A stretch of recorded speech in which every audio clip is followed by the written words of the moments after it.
Hello? Okay, I'm here. Sorry, I'm like late a minute or two. And give me a second. What?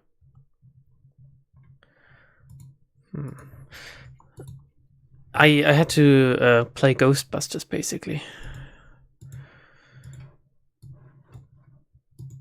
Do people even still know the Ghostbusters? Are they still a thing? I mean, there was a reboot. Oh my god, how long was it now? 5 years ago or something? With like female Ghostbusters? I believe it flopped. And rightfully so. The Ghostbusters are a concept that should remain in the 80s, I guess. Was it the 80s? It was the 80s, right? I mean, there was the cartoon as well, which was infinitely better in my opinion. Since you can do a lot more in a cartoon than in a real movie. Anyway, Hong Kong, Shadowrun, not Hong Kong, Shadowrun Hong Kong, rather. Do I have everything ready for the stream? Yeah. Okay, I can start the game now. How is everyone? How are things on your end? I hope everyone is looking forward to the weekend. Well, weekend. It's already over by now, isn't it? For me, it's barely starting. Oh. I didn't even press anything, but the game continued.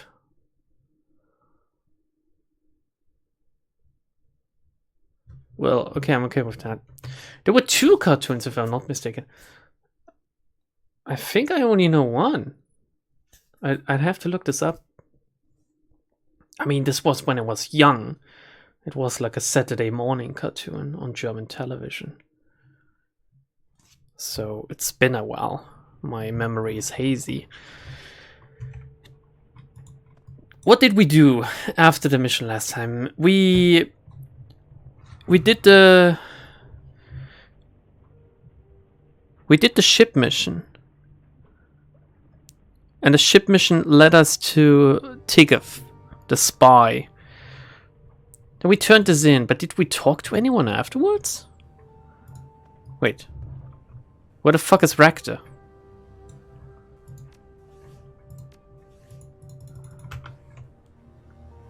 What if... Let's just assume that...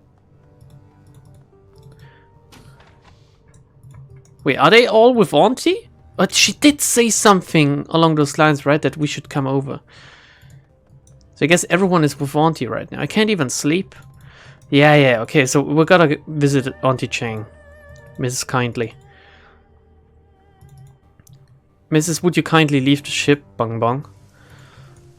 Yes. Okay, here we go. God, I was scared for a second. I thought we had lost him. And I didn't notice. Oh, there they are. Wait, didn't we do this already? I can't... Wait, why is this weapon drawn? Guys, what's going on? Hello? Let me through. I'm the most important person here. I love the first one. The only thing I remember about the second is how politically correct the team was. But the second cartoon was already screwed? What, really? Anyway, Kindly Chang is in the midst of emptying 2 plastic shopping bags when you enter. She placed the contents in a pile of a mahjong table, 2 liquor bottles without labels, a box of thin black cigars, an assortment of individually wrapped gourmet chocolates. Ooh, and a large caliber pistol with electrical tape wrapped around its grip. How is chocolate in Asia, actually? Is it good? Can anyone tell me what, like, Asian chocolate is like? I don't think I've ever eaten Asian chocolate. I mean, it must be better than the American one, right? Because they literally add vomit to it, apparently. Good, you're here. She finishes with the plastic bags and throws them to the floor. It seems like forever since we saw each other. Forever? You haven't been gone that long, Auntie. You said you had information to share in person. Here I am. Welcome back. Was your trip worthwhile? I like being on her good side. She's been correct to me so far, so I'm gonna be straight up nice to her as well. Her voice is filled with a rusty energy. Yes, my darling, yes, I met with several contacts within my network who refer me to others in neighboring cities, regardless of how I'm having a stroke, dearie. Regardless of how fun technology moves forward, tradition demands that some things be handled face to face. I've returned with information that will lead you to the plastic-faced man, and the man who killed Raymond Black. There is no Raymond Black. Raymond Black isn't dead. Excellent! While you were gone, we uncovered a relationship between Josephine Tsang and Raymond Black. She already knows. Oh no, she doesn't. The tried woman's eyes narrow. Did you? And what was it you uncovered? We've been lied to all this time. Wu and me. Raymond Black is actually Edward Tsang. Oh, give me a second, my phone. The man who raised us isn't Raymond Black. He's Edward Tsang, the son of Josephine Tsang. He's fiction, made up. It's basically 3 options that all say the same thing. I don't know. Sometimes games give you like this weird illusion of choice. And I'm not really a fan of that. It was very apparent with, I believe, Fallout 4. As soon as they install a mod that shows you the dialogue options written out instead of just the short keywords you could choose before, you notice that there's like 3 to 4 different ways to say the same thing. Sometimes you can't even refuse. You have like 4 options that are essentially yes, but in varying tones of sarcasm or like anger or whatever. But all in all, it changes nothing. Maybe if you're really, really invested in your roleplay, you can argue that, oh, this is how I'm gonna say it. But just give me straight up more options to act out how I want to be, instead of giving me, as I said, the illusion. But whatever. He's fiction, made up. I should say this in like the Jonathan Frakes tone. Was it really real? Was Raymond Black a real person? Or was he just fiction? Made up. A man our writers thought up. Was that a good impression? I don't think it was. Fiction, eh? Bro furrows. Josephine's son, Edward. So, that explains where you went when you disappeared years ago. Seattle. Any ideas why he disappeared? No, just that he went missing after Josephine completed rebuilding the walled city. It was in the early 30s. Her face twists into a mask of disgust. Ooh. You realize what this means, don't you, my sweet? That inbred little goat whore was cold enough to have her own son executed. Executed or, like, exiled more like, right? Oh, no, wait, she did try to kill him. She's talking about present day. I don't think he's dead. I think they faked his death. I think the plastic-faced man's mission was to make it look like he died. Because why would the game allude to him being alive so much if he wasn't? Just a massive red herring? Even more reason to find the plastic-faced man. You said you had news of your own. Told you mine, or you tell me yours? Your turn. Let's be nice, Bong Bong, come on. Everything you need to move forward. She grabs the bottle and opens it. I know the identity of the plastic-faced man. His name is Lee Tai... Is that a lowercase L or an uppercase I? Lee Tai Young? And he's an independent contractor. A trusted, deniable asset who handles all of Josephine Tsang's more delicate operations off the books and away from the public eye. The plastic-faced man is a shadowy right hand outside of the corporation. Ching doesn't bother with her glass. She takes a long pull of the stinking bottle. Why is it stinking? Where was it stuck before? And wipes her mouth with the back of her hand. And I know how to find him too. I've made contact with an information broker, Xiao Zi, who works out of an abandoned night market in Chek Kip Mai, called the Xing House Court. These names are gonna kill me one day. It's not hard to find. Takes another pull on the bottle. Xiao Ji has gained access to the plastic-faced man's complete itinerary. Where he'll be, who he'll be with, what sort of security he'll have, the works. How the fuck did you do that? She grins glassy-eyed. You can use it to perform an extraction. Grab him and find out what he knows. Did you find out why he has a face made of plastic? What a question. The faster we find him, the faster we get our revenge. Go to Shekip Mai, look for a night market called Shinghouse Court, find an information broker called Xiaoji. Yeah, what's up with the face? What's wrong with your face? It's not just his face. Li Tai Young's entire skull is synthetic. He's designed himself to be the perfect corporate operative. What? And you need, like, an... Okay. He's installed a unique piece of headwear, you see. It allocates and compartmentalizes client-related memories so that they can be erased upon the completion of a job. Oh! He's like, what's it called? The Total Recall dude, right? Isn't that the plot of Total Recall? And as an added security measure, this cortical implant will wipe his memory if it detects that he's been captured. Wait, how the fuck am I supposed to capture him then? Seriously, he can just wipe out everything having to do with Tsang Mechanical Services? We need a way to circumvent the implant. How did they do it in... Well, in Total Recall he got wiped out, but somehow he recovered his memories. More like Johnny Mnemonic? I gotta admit that I haven't watched this one, but isn't it the plot of Total Recall as well? Why am I mixing things up? Fallout 4 had no actual dialogue. The story is pre-written. Options were just yes, yes, no question. Well, I do agree with the limited options, but I don't quite understand what you mean by the story is pre-written. Isn't every story pre-written, basically? It's always a given path to take. Sometimes it branches more, sometimes it branches less. Obviously, that is where the difference lies, and how a good story shows you different branches, while a bad story shoehorns you into one. Exactly. Unless you can find a way around the cortical implant, he'll have no way to extract the information he has and figure out what happened to Raymond Black. She circles the mouth of the bottle with her finger. Ooh. Now I've done my part in this, my darling. You need to find a way to neutralize that device. Maybe Ractor can help. Or, yeah, I guess Isabel. Wait, can she hack him or something? Isabel interjects, her voice breaking slightly as she speaks. I guess she's afraid of Auntie. I'm just nonchalantly talking to everyone else is pissing their pants. I know a way. I've heard of something like this before. I've met someone in the Matrix who had to shirk a similar memory wipe implant once. It was a requirement for a big job and she pulled it off. I'm sure I read a novel. I'm sure I read a Shadowrun novel with like a plot that had something like this or something similar.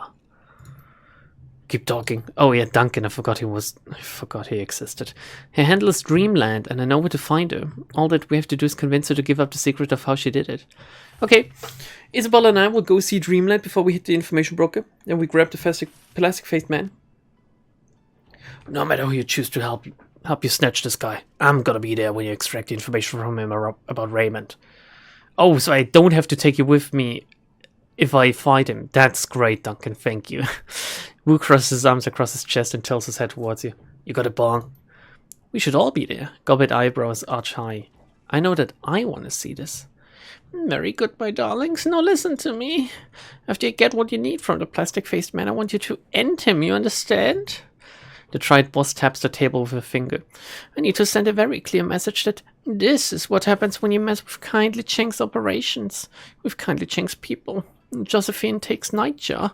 I take her plastic-faced man. She really has a lady voter for Nightjar. Okay, I guess had. Once you snatch the plastic-faced man, Tsang will know something is happening, and events will unfold very quickly after that. You'd best close out any pressing business you have before heading to Shekip Mai to see Xiaoji. Do you understand? In other words, do all of the side quests you want to do before you do this. Once I snatch the plastic-faced man, I turn off the lights in the Shadowrun store and lock the door. I'll check my mission computer to see if I have any jobs I want to knock out before I hit the MTR. Again, once we set the ball rolling on this, there's no turning back. That's right, my darling. No more side jobs and no more dalliances. Kindly Cheng raps on the mahjong table with an imitation ivory tile. Be sure that your affairs are in order before you head to see the information broker. Alright, guys, let's leave. Let's check the mission computer. I mean, I can do the Dreamland stuff before, right? But we best do this all in one big... I say one big swoop, but it's gotta be like 2 to 3 streams that last mission, I'm sure. Any interesting missions still? Wasn't there like a time-sensitive mission given by Mr. Choker or whatever his name was?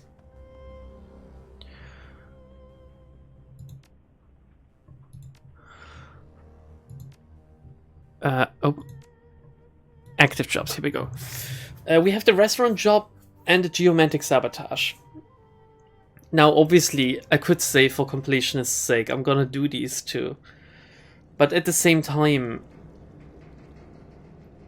I think I'd like to move on. We've had like how many streams of this now? And I didn't do all of the side missions in Dragonfall either. I'm very sorry if there's like someone watching that has like massive pseudo OCD when it comes to completing stuff in games, but I'm not like that anymore. I don't need 100% a game in order for me to have fully enjoyed it. Okay, we're not gonna talk to Ragnar. And I think Gacha's story is done as well, basically. Is it? Yeah, we've talked about all of that. Wait, so... Oh my god, if I want to do Gobbet's mission, do I have to do the other side missions? Because I basically forgot to talk to her once or twice. Oh god. Not even gonna bother with Isabel, very sorry. Actually not sorry, she's a bitch. Gobbet glances up at the sound of your approach. A slight smile crosses her face. Is this gonna end in a kiss? Hey, pal. She didn't call me Seattle. She puts her hands on her hips, sending madness scurrying. Are you ready for your next lesson? Yeah, slowly starts undressing. Hit me with it. No offense, but your last lesson was kind of terrible. In a bit, I wanted to ask you something. Hit me. Hit me. Straight to business, she nods appreciatively. I like that, good. This one is about people like Auntie Chang and why we need them. There won't be a Q&A session after the story, but I want you to listen, it's important. I'm all ears. Alright, so here's the upfront lesson. Fixes are important. You can't just go to a Johnson yourself and get a job. I mean, you can, but you shouldn't. It's a bad idea all around. If you can find your own work, why even bother with a fixer? You're not giving someone a cut of your profits. Tell me why. I'd like to know your reason. Because Auntie Chang and people like her serve a purpose. You get a job from her and you can trust she's vetted the client. That's important. It protects the whole team. She takes in a breath, lets it out slowly. You remember the lesson from last time? The one about Sui and the shiny object? What? I thought there was no real lesson in that one. How could I forget, though? Well, after the run was over, we went back to the sinking ship for some R&R. Tsui had told us that the client would be sending a boat to collect the shiny object in the morning. All that we had to do was keep the thing safe until the handoff. Okay. We were in a celebratory mood. We'd killed an evil wizard and stolen a priceless artifact. A good night's work by anyone's standard. Who said that he was evil? They didn't say anything about his moral intentions. Hono and Agrat got good and drunk in record time. Tsui went back to his cabin with the shiny object too. I don't know, stared at it for a while or something, which is not creepy at all, or ominous or whatever. I retired to my cabin and crashed out. It'd been a long night. I remember waking up to sounds. Yelling, maybe? I was groggy and they were far away. I couldn't quite make them out. The clock said 4:30 a.m. People were always partying on the raft, playing loud music, shooting off fireworks, that kind of thing. So loud noises early in the morning weren't unusual, but something felt off somehow. Off how so? I used to get that every now and again in the barrens. I learned to listen to it. That'd be your subconscious trying to warn you or something. Yeah. Bong Bong has a very, very big subconscious, if you know what I mean. She nods. Yeah, it's a lot like panic attack, really. That full body certainty that something is wrong. So I got up to investigate. If something was wrong, I wanted to know. And if it wasn't, I figured that I might as well get in on the party. I stepped out into the hallway and then my foot slipped. Oh, I came down hard, landed on my ass, and found myself sitting in a pool of blood. That's not good. Just interjecting. For the sake of interjecting. Shakes her head, grimacing. No, it was pretty bad. So it was pretty obvious by this point that something had gone horribly wrong. My first thought was that the shiny object might have, I don't know, unleashed something. After what I saw it do in that warehouse, I wouldn't have been surprised. I shook that off pretty quick though. I knew what this was. Our client was playing us. He'd hired us to steal the thing, and rather than paying us for the job, he'd sent another team to take it away. Wow. What did you do? Isn't that jumping to conclusions? I mean, it could have been anything. Given what happened at the warehouse, I'd have assumed that the shiny object was to blame. Isn't it a little bit jumping to conclusions? I mean, it could have been... There were so many people on this raft, it could have been anything else as well. Sure, I guess, but it was what made sense to me at the time. I mean, we were definitely under attack. That much was pretty clear. I got up, brushed myself off, and beeline for Malvina's cabin. She was the closest thing that the sinking ship had to a leader, and the strongest red shaman on the raft. Oh, pardon me. So there were several of you? Jesus Christ. Why go to her? Why not head straight to Tsui's cabin? She stares at you blankly. Because I'm not an idiot. Sorry, it wasn't aimed at you, but think about it for a second. No, I don't think. If there was a retrieval team coming for the shiny object, and they were strong enough to handle Tsui while I was holding it, what chance would I have of stopping them? How do you know that they were able to... You don't know whose blood it was in the corridor. You don't know what was going on with anyone else in your team at the time. You were just assuming things left, right, and center, running away to the next strongest person you could think of instead of manning up and taking responsibility, Gobbet. I figured it was time to bring out the big guns. Malvina was the one whom I could get them from. I passed some pretty bad stuff on my way down to Malvina's cabin. It was old man Zio Yan's fault all over again.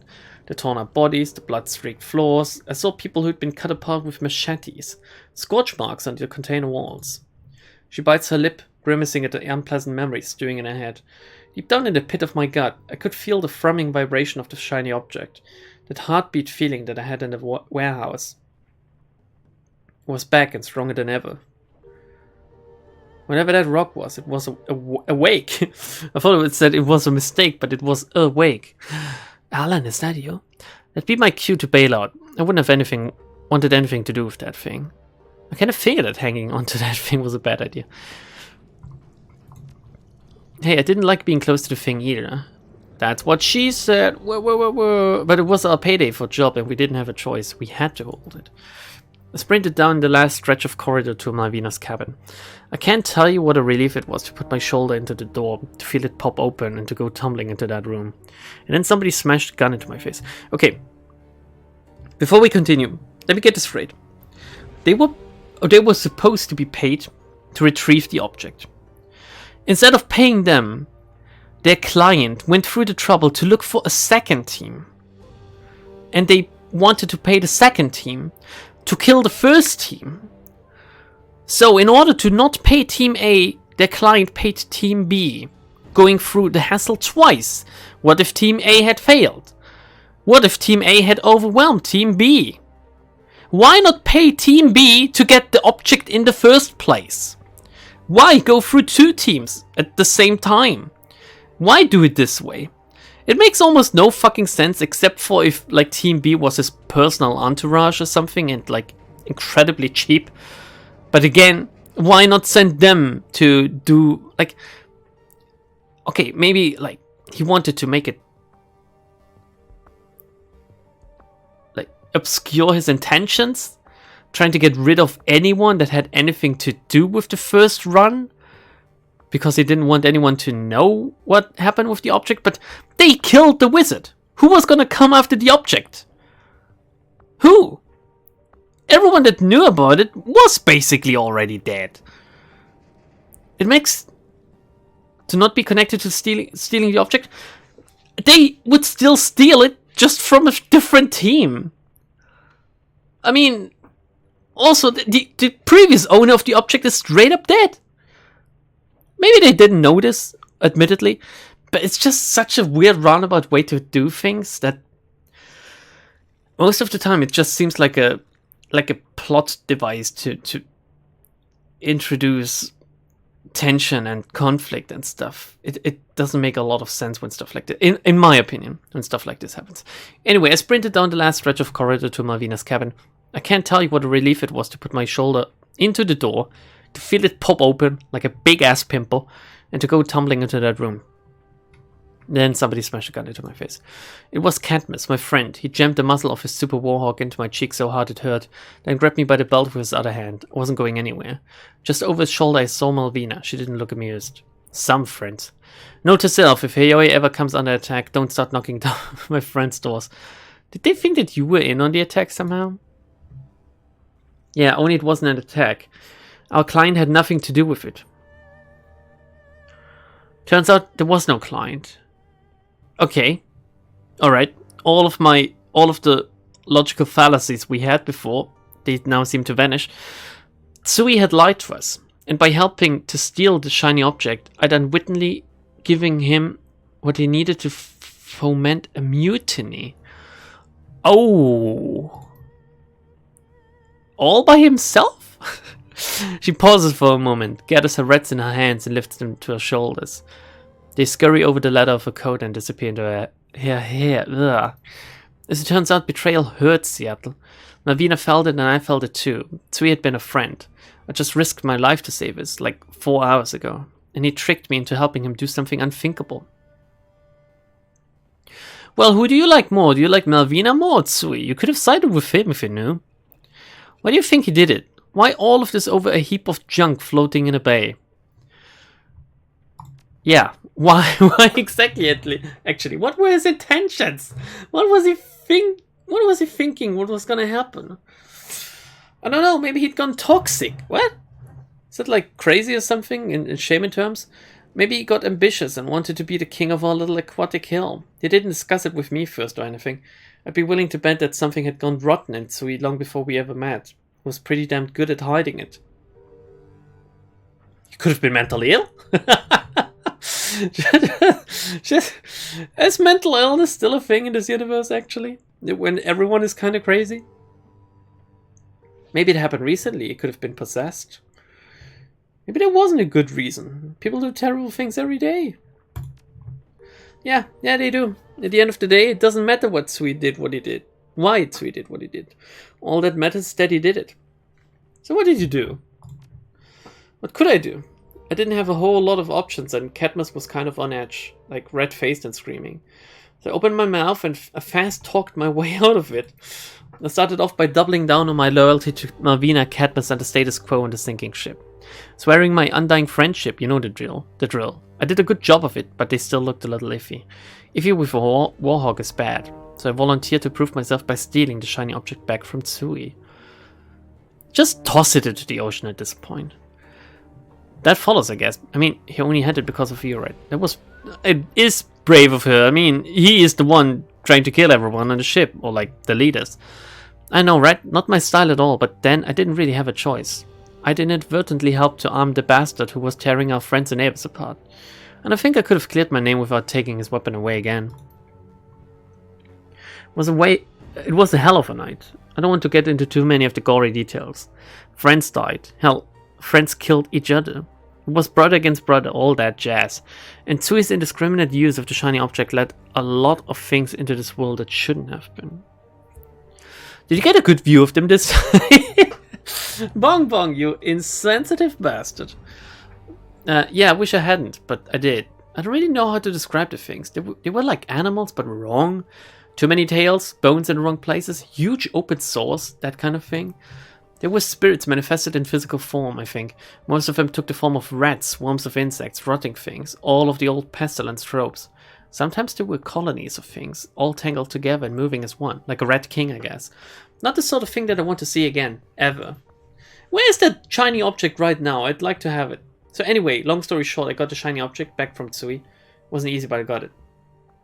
How do you manage that? Lies and misdirection, trickery, Red helped. Some of the things that Tsui let loose actually came in handy. He'd summoned so many of them that he couldn't hope to control them all, and that gave me an opening to use them to my advantage. I managed to trick my way past Tsui's supporters and the astral menagerie that he'd summoned. Wasn't easy, but I did it. Then I stole the shiny object, and all was right in the world. And yeah, I'm intentionally glossing over the details. I had to do some things that I'm not proud of, and people died because of it. But I got the damned thing, and I got it back to Malvina. What happened then? Long story short, and she likes to do the long story short version, I guess, Malvina put the shiny object to better use than Tsui ever did. She took to the thing like she'd grown up using it. We still lost dozens of people, but Sui's side lost more. Cadmus was critically wounded, but he pulled through. After the skirmish, Malvina held an assembly. She told everybody that there'd be new rules for life on the raft. Anyone who refused to follow them could leave, and if you broke them, you were done. The rules of the sea and all that. After the pronouncement, she turned to the surviving mutineers. Hono was one of them. He'd been in on Sui's plan the whole time. She didn't kill them, but she did exile them from the sinking ship. And for people in our economic bracket, it was as good as a one-way trip to the walled city. I'd be willing to bet that they're all dead by now. In the wake of Malvina's ultimatum, 5 survivors left the sinking ship. I was one of them. Why did you leave? I wouldn't have hung around either. I mean, she had the fucking shiny object. It was just an accident waiting to happen again. If I just fought to save my home, I wouldn't have picked up and left it, I think. Now, why did you leave? Just tell me. I had to go. You may have washed the blood off of the decks, but the energy of the sinking ship had changed. It wasn't a carefree haven that I'd loved anymore. And as sensible as Malvina's rules were, I wasn't up to living under them. We parted on good but sad terms, and as you'd expect, we drifted apart over the years. It's funny, I hadn't even thought of Malvina or the sinking ship in years, not until I decided to teach you in your previous lesson, and it all came flooding back in. She pauses, turns to you. That's the story, it's finished, but I want to circle back on a lesson that I gave you up front, because it's important. We need Auntie Cheng to bring us work. It's obvious, but we also need her to keep us honest. To be sure that we on the team are playing straight with one another. Auntie Cheng's reputation rides on the legitimacy of the jobs that she brings us. And that, more than anything, is why we need her. If we didn't have Auntie Cheng or someone like her, we'd eventually tear ourselves apart. Happened on the sinking ship. Could happen again in Heoi. So anyway, that's a lesson. If you've got follow-up questions, go ahead and ask him. What happened with Tsui? I mean, I guess he died. That walking colostomy bag was already dead, eaten by his own monsters after I took the shiny object away. Turns out he wasn't much good at controlling them without it. Her voice fills with grim satisfaction. He didn't even live long enough to watch his mutiny fail. What did Malvina do with it? Well, first she used it to get rid of things that Tsui had let loose, then she put it away for safekeeping. It's probably still there on the sinking ship, ensconced in some shrine or other, held under lock and key. She should have tossed it into the bay. I do actually believe that, because that stuff is far too dangerous for anyone to have.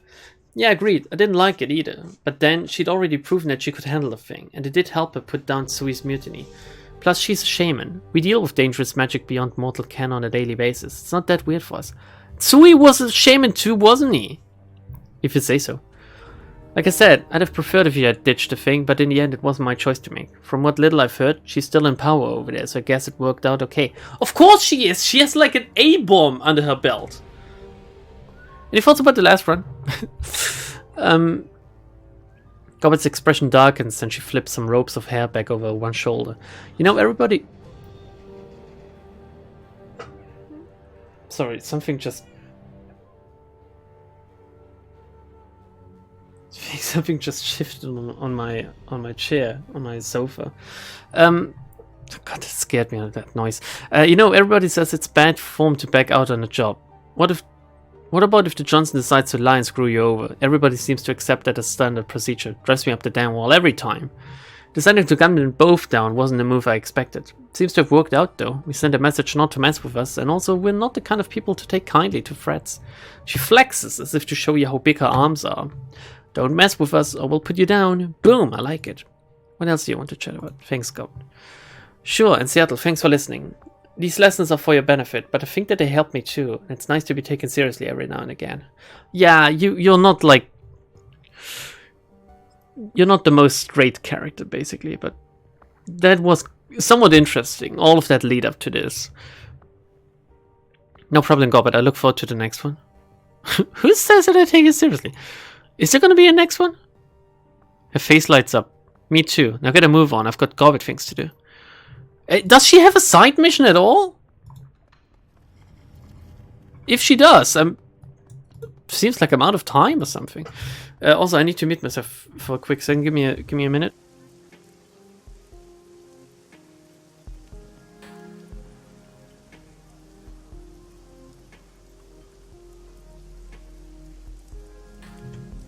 Try to guess what a personal quest is about. It's about retrieving the shiny object, isn't it? But Do I need to do another side mission in order to unlock it? I'd be up to do that, actually. I invested myself into her now. So we're gonna do... Let's do the restaurant. Oh, the kidnapping? I'm not sure. Do we? Let's see. It's also possible that the raft crew is much less dangerous than a rich wizard. The problem I have with her story is that she basically had to decide who to side with. Her friend on a team or the authority figure on a ship. And her immediate loyalty was with the authority figure instead of the person she almost died with a few hours ago. Of course, there must have been more to this, right? Like, maybe she knew Malvina for like a decade or something. Then again, like, Gorbit doesn't know people for very long, it seems. But it's just, she doesn't strike me as the person that likes authority, so it's kind of weird. Go meet with Dreamland, the geometric sabotage, or let's kidnap Roosterlow. Isabel, Gorbit, let's switch it up, let's take...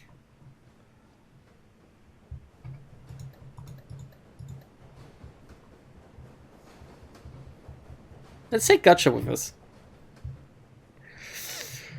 Oh, am I gonna regret that if I don't have a rigger? The authority figure was a friend too. Well... Yeah, but she could have just bowed down to a new authority figure in Tsui, right? I mean, he was her de facto team leader as well. I have $5,000. Jesus Christ, I need to... Wait, can I even take Gotcha with me? Out in the open? Well, I guess I'll see. Anyway, let's leave Gorbit for later. A tangle of uninvited guests. A tangle of marine decorum, restless lights, and ambrosial scents mingle atop a floating quay to extend the Shangri-La, Aberdeen Harbour's premier dining location. With competitive views of the surrounding bay, the restaurant attracts a steady crowd of tourists and wuxing personnel. The primary moneyman for the 289's, Chung Sing Roosterlow, is enjoying a rare meal outside of Triad-held territory. Intel says he's set up in one of the restaurant's private dining rooms, but he's not alone. Rooster keeps a personal bodyguard, a notorious orc called the Talon, in addition to his regular security detail. You've seen photos of the Talon's handiwork, bodies so battered it's hard to tell where one bruise ends and the next begins. Your mission: locate Rooster, extract him from the Shangri-La, and deliver him to your client alive. Simple, fast, low profile. Of course, even the simplest of runs can go sideways. Ooh, foreboding! Foreboding! Who can use this? Required range combat 5. Oh my god, did I just...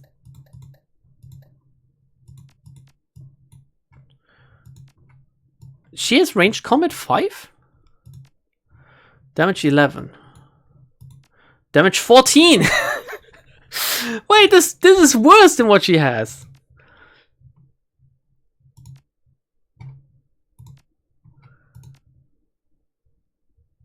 This SMG bucks and kicks with every shot, impossible to control. Its accuracy is reduced, but it has a chance to hit adjacent targets. It's dog shit! It's dog shit! Can you use this, Isabel? She can't. Obviously she can't. No one can. No one can use this. Ah! Let's switch these around a little. So everyone has a health kit, or rather a med kit, and a dog wagon kit. Oh, we look cute. Okay. First time I boarded with inventory management in this. Maybe it was worth it. Maybe it was worth it. And we have this, which I should sell. Gotcha's range combat 0 because he's blind. Yeah, I didn't even try to give him the gun. For the other two could. I have karma available. Oh yes, of course. What are we gonna do with all of that karma? 12 karma. Plus 2 armor pierce with all cyber weapons? Heck to the yes. Thank you very much. It's pretty good. I use them exclusively these days. Okay, so can we bullshit our way through this? Can I just enter? I can't. I need to talk to this guy. Can I just open fire? Stepping into the interior hallway of the Shangri-La, you're confronted by a massive wall of troll, the restaurant's front door security. He speaks with surprising elocution. Welcome to the Shangri-La. We strive to provide our patrons with an exquisite dining experience. If you have any questions or require special accommodations, don't hesitate to speak with our staff. Small crowd, where are all your diners? Judging by these empty tables, your business is either tanking or the food sent them all running. Looks like I've got my pick of tables. Let's not be overly rude. I'm sorry, but this is not a seat-yourself establishment. If you'd like to choose where you sit, I suggest you make a reservation for one of the private rooms upstairs. He looks you up and down, frowns. Please keep in mind that any disturbances will be promptly de-escalated by our security. We reserve the right to bar service to unruly patrons. Thank you, and enjoy your meal. Noticed your security is a bit light tonight. You sure you have enough guards to deal with bigger disturbances? What security? I don't see any guards around. You say that, but I don't see any guards working here. Should I put it to the test? Thanks.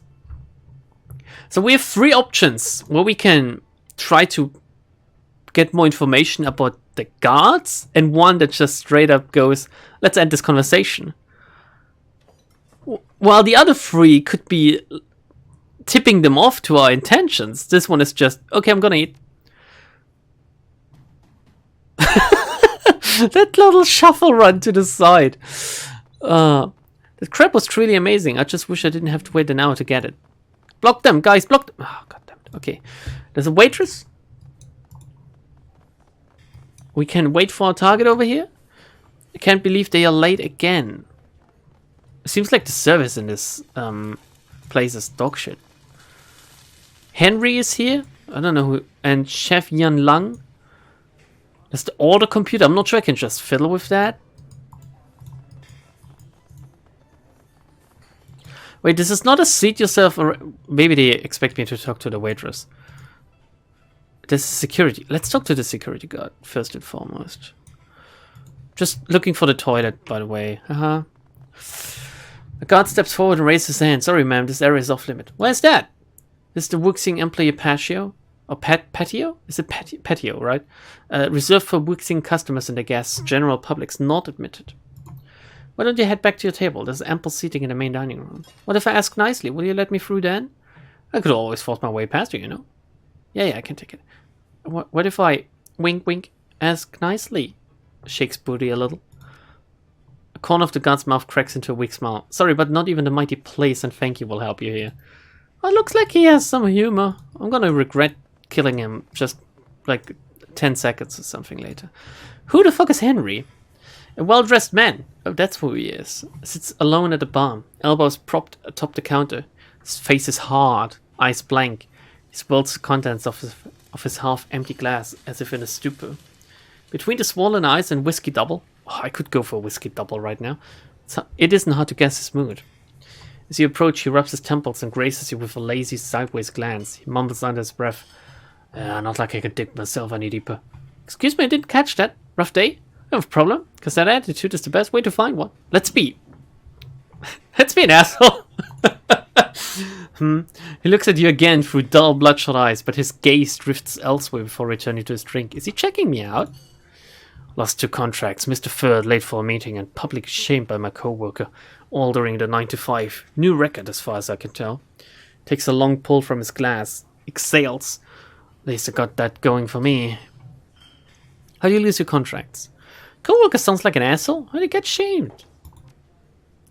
Negligence. My co-worker took 2 of my contracts while they were in renewal. I'd overlooked them for a day or 2. Damn, it was just a couple of days.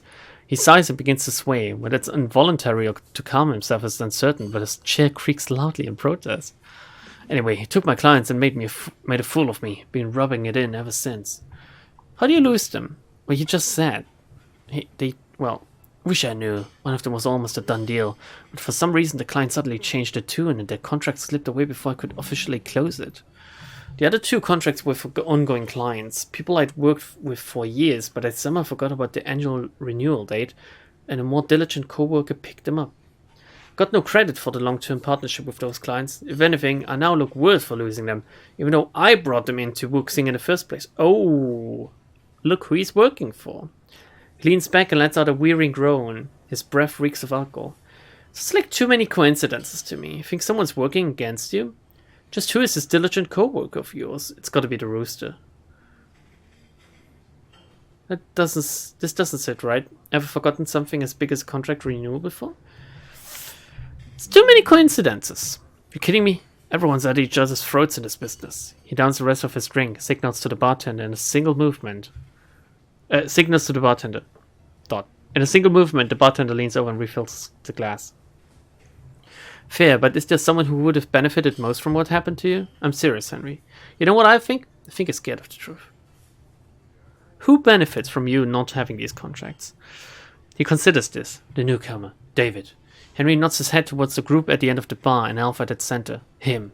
He came out of nowhere and he has become a rock star with upper management. He's been making connections and deals like a wuxing veteran. Like me. He's definitely up to no good. Think he can, like, read minds or something or manipulate people with some weird charm magic? You're telling me you want to know what I think? He leans towards you, glassy eyes looking through you to who knows where. The scent of booze wafts off him. Come on. It's like passive smoking, passive alcohol. I think he's got family connections, people in high places. He's been using them to his advantage. He backs off and shrugs, rocking precariously on his chair. I don't know, it's just a thought. You might be onto something. Henry grunts and stares into his glass. No, just wishful thinking. Well, I'm going to find out. I'm gonna bother with your weird-ass story you just told me. If you like it or not. Hey, Mr. David, man. Mr. Elfman.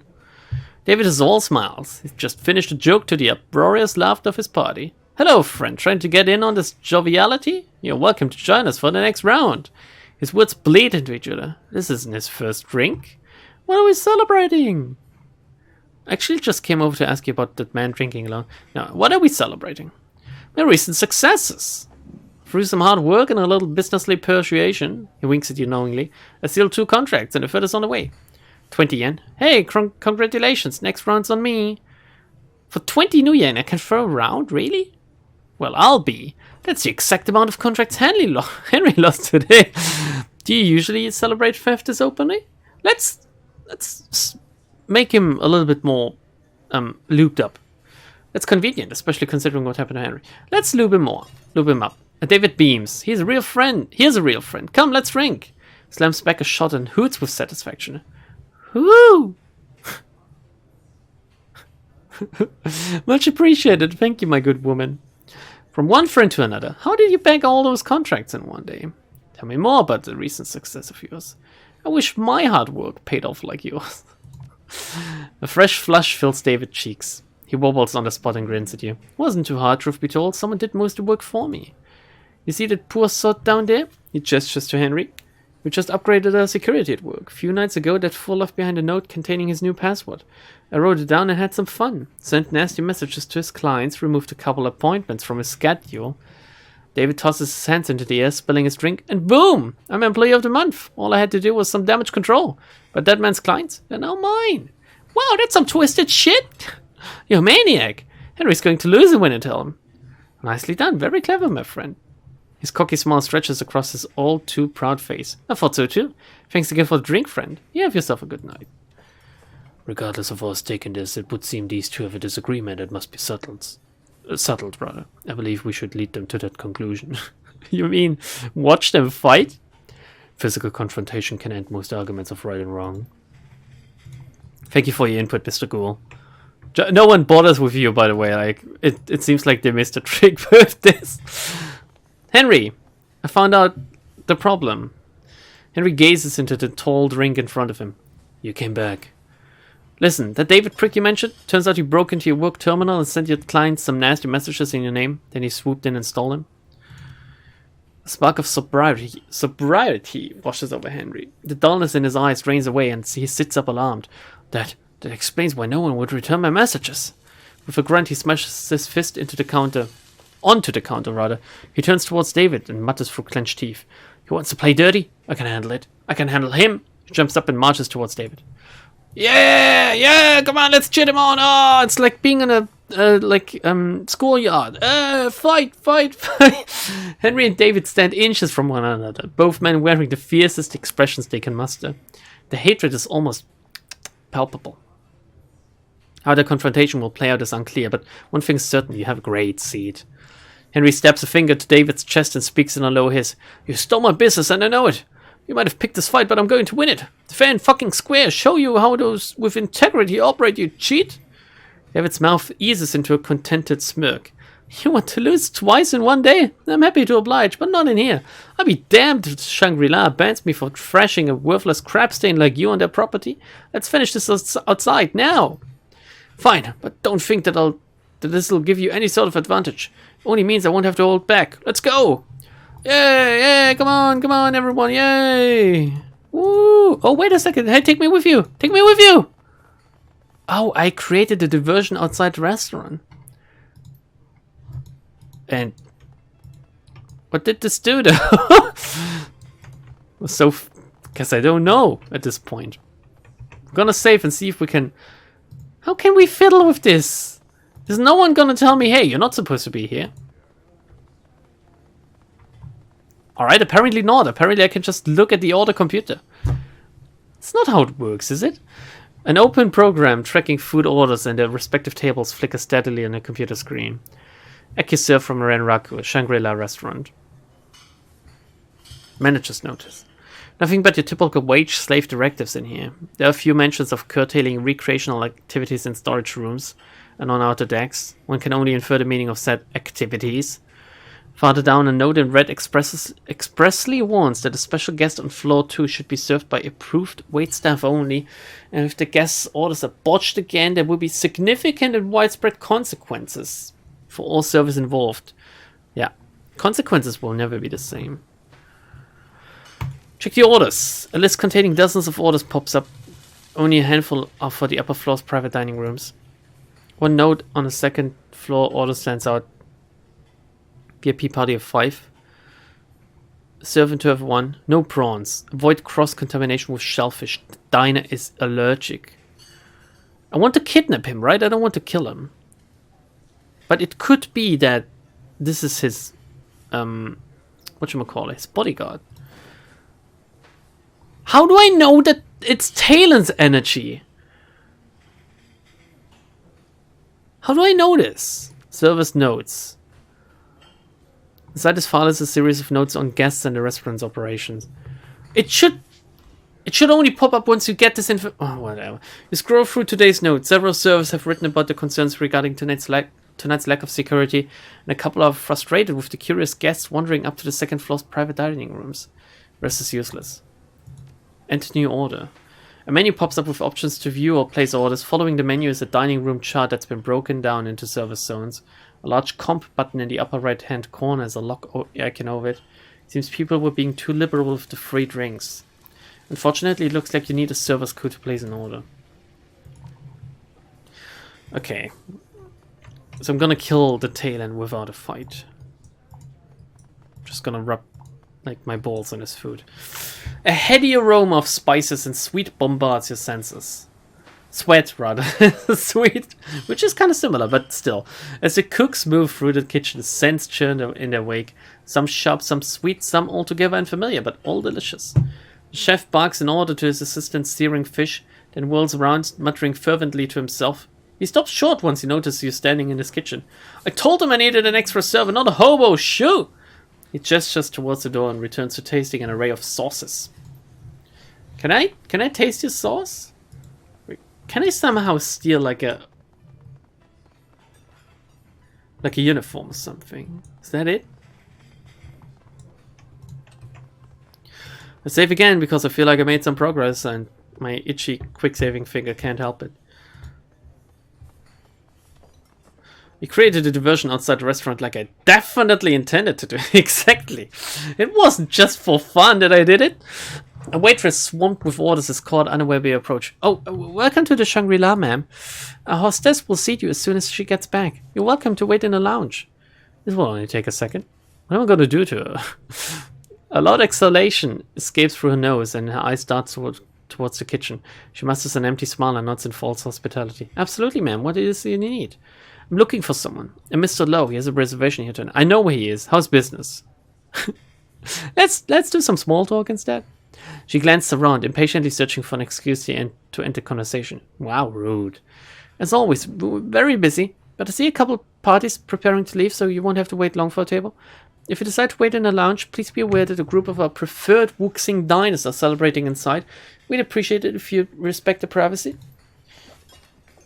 Her finger anxiously taps the food orders clutched tightly in her hand. Anything else? Let's pursue this. I'm looking for Mr. Lowe. Sorry, I'm not familiar with that name. Okay. I don't have enough charisma. I bet a hardworking waitress like yourself is good with faces. Why? You'd certainly remember this man. He travels with a big orc who's got a Nazi scar. Know anyone who might have seen him? Upstairs service. You have to come down here to access the kitchen, so you may be able to find one of them in there. Wish I could help more, ma'am, but I need to place these orders. Enjoy your meal. She darts around you and hurriedly resumes her duties, leaving you no time to respond. How do I get a waiter's code? Can I talk to this guy again? Or are they gonna kick me out? Oh, here we go. Chef peers at you over a mountain of oysters. No guests in the kitchen. Out! Sorry to intrude, but I need to speak with the head chef. The service here is absolutely barbaric. Demand to speak to the head chef. Two things that do the same but in different ways. Or if I had socialite, I could say that, aren't you Yang Lang Tso?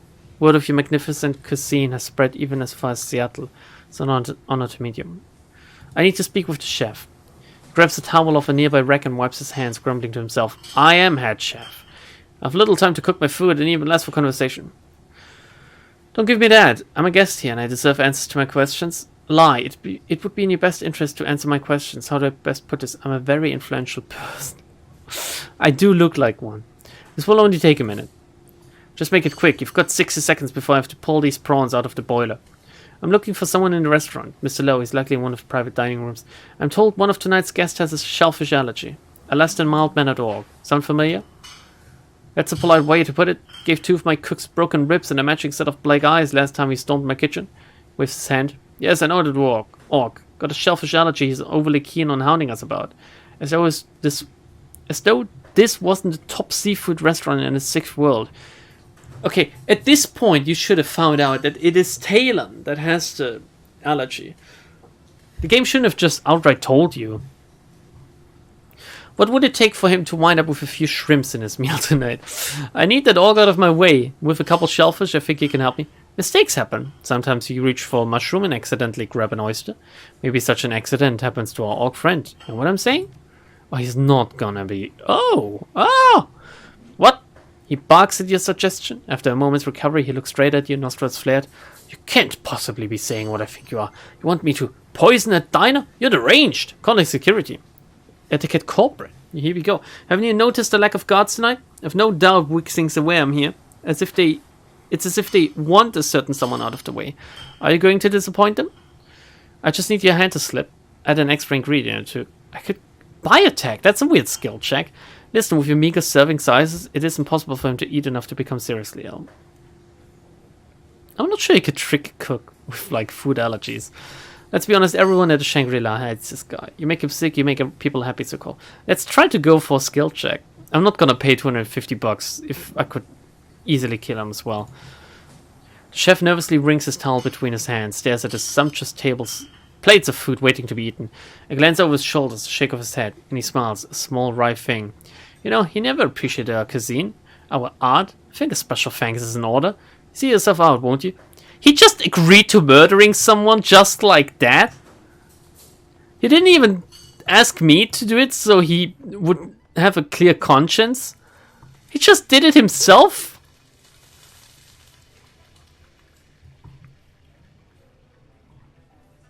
It was far too easy.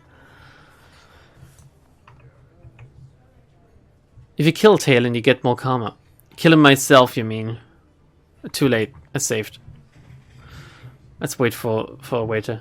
The gnarled bar stool offers little in the way of comfort. Also, I don't really need the karma, let's be honest. A quick look around reveals the disparity between the restaurant proper and the bar, the latter of which appears neglected in comparison to the pristine dining room.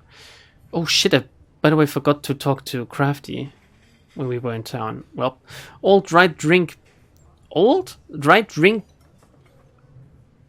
Try drink rings. Sorry, double the counter's uneven surface. That sentence fucked me up. And angry scratches run down its length. We've got time to kill before Rooster arrives. But it is a good spot as any to wait.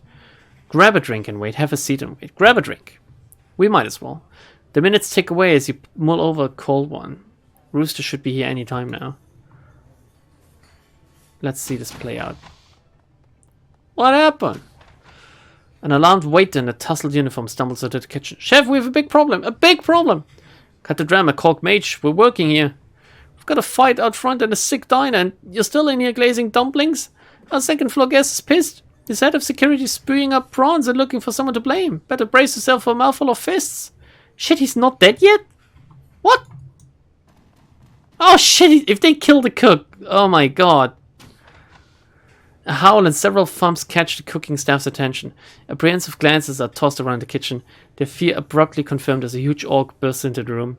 A jagged scar on the orc's cheek matches your client's description of the Talon, or it would if the Talon's face weren't a lumpy, swollen, seeping mass. Oh my god, Johnny the Talon. The Talon's face flushes in anger, or perhaps as a side effect of his allergy, and he raises a knobby finger to the room. What is wrong with this place? His swollen lips spit more saliva than sounds. Excuse me, sir, you're holding the kitchen up? If you have any questions or concerns, speak to our host up front. He rounds on the chef, shoulders raised in disbelief.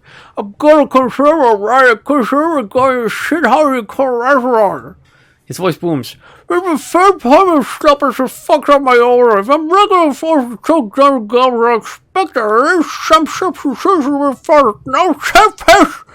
The right direction, she must go out of a whole rushing move. Gotcha's eyes narrow. His anger at the establishment is misplaced. He should speak to his employer instead of venting at the chef. Yeah, probably. No! No! Why? What does this... No, if you're... Wait, let's unpack this. If you're getting the wrong order, the restaurant is at fault, not your employer. Do you mean to imply that he placed the wrong order? We know exactly that they placed the right order. It is the restaurant's fault. It is actually my fault. It is the head chef's fault. Gotcha, what the fuck? Probably. He nods and inclines his head towards you. It seems the Taylor's left his post. I suggest we make our way upstairs while room 3s are guarded. Alright, let's go. Wait, they came out from here. What about this over there? Well, you know what, whatever.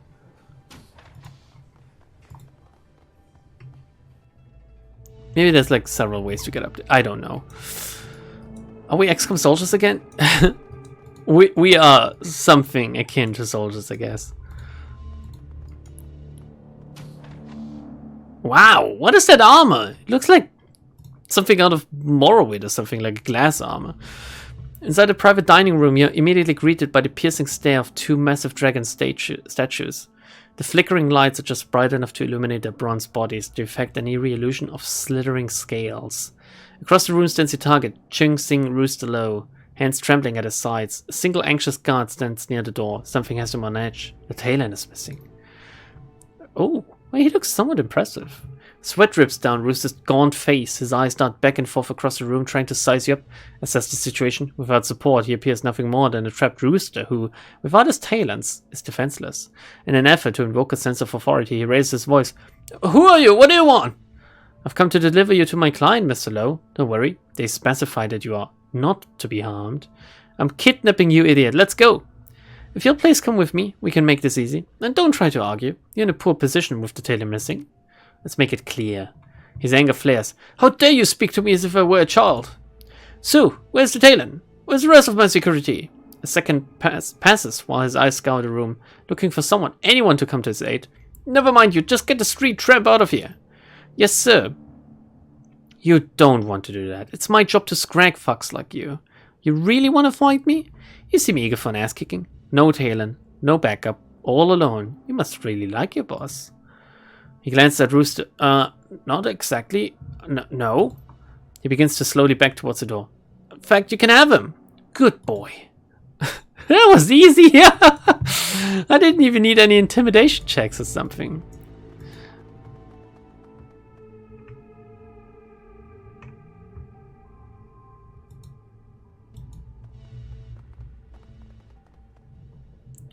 No, wait, spare my life, I beg you, please! Drops a spatter from his mouth, his desperation obvious. Stop that, I'm here to take your life. Don't make me change my mind. Things could be worse, Rooster. My client could have wanted you dead. Be thankful. Listen, Seattle, we may have Rooster, but these stiffs were probably just a handful of his guards. We could have more downstairs. We can't leave the same way we came in. If we're gonna get out of here in one piece, we need to find a new exit route, fast. I'm betting this chicken guy knows one. This chicken guy? How about it? Where's the door you used to discreetly make your way in here?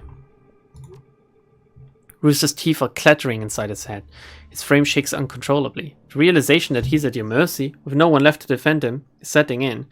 Well, Mr. Lowe, mind pointing us to the exit? Let's be nice. Rooster stammers incoherently for a moment, but his words soon catch up with him. It's just outside of this room, to the right, but it's locked. And you have the key, don't you? He blinks confused, his shocked mind slowly processing the implication. Yes, I do. He reaches into his coat pocket and withdraws a small key. I'll take that. This is far too easy. Optional. Protect him from all harm. Wait, what harm could befall him? Oh my god. I shouldn't ask.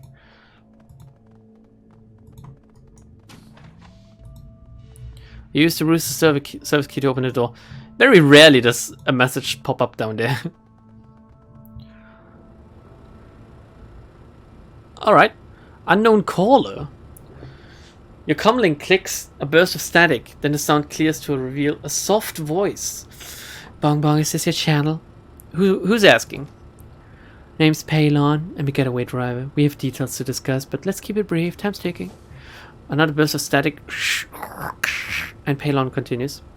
I met a loading dock across the bridge from the restaurant's main entrance. Big old schooner? Can't miss me. But neither will the HKPF, who have just learned on the way here in response to a security call. This ought to be fun. One last thing, I may be the driver, but it ain't my rig. The door's locked and I don't know the code. You may have to break in. Good luck and get moving. What? I'm sitting in this car, but I don't know how to open it. Click and your comlink fills with static. Paylon is gone.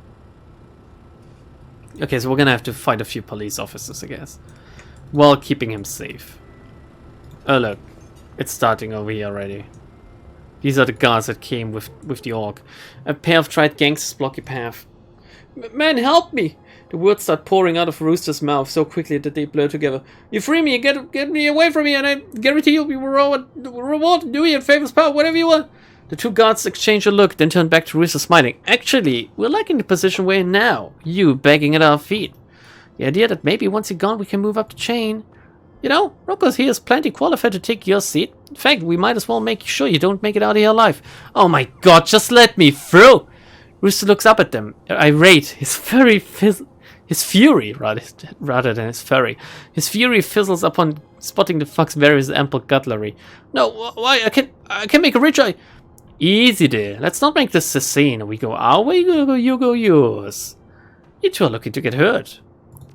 Let's try to. The gangster looks you over. No ink, no suits. You one of them runners? Shit, a runner?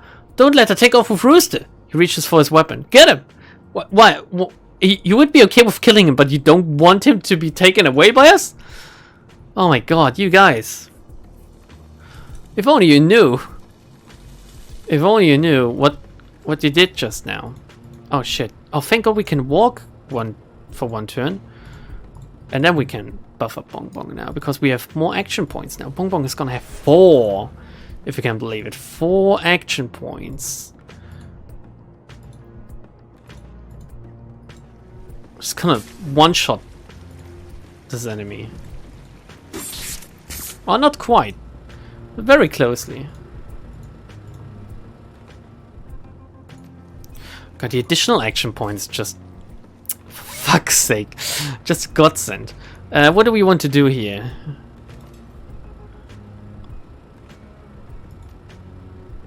Oh, the ghoul spit is actually not too bad. Let's go into like let's finish this. Let's try to finish it. Oh my good lord, gotcha. Can he do? Oh my, well, okay. You Overwatch. I like how I can control him.